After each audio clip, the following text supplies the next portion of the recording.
তাহলে আজকের নিলাম শুরু হচ্ছে, সবাই দাম বলা শুরু করেন। 1 কোটি দিয়ে আমি হালকু ভাইরে আমার দলে নিব, কেউ আটকাতে পারবি না। আমি দিব 1,50,00,000, একেবারে খাঁটি 1.5 কোটি, আমার পকেটের টাকা বেশি। হালকু, তাহলে 1.5 কোটি টাকায় ঢাকা টিমে বিক্রি হয়ে গেল।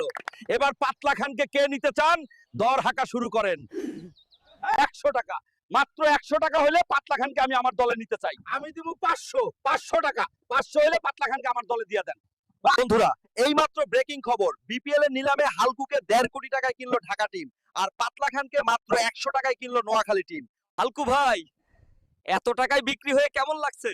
আজকে আমার অনেক ভালো লাগছে, নিজেকে একদম গর্ভবতী মনে হচ্ছে।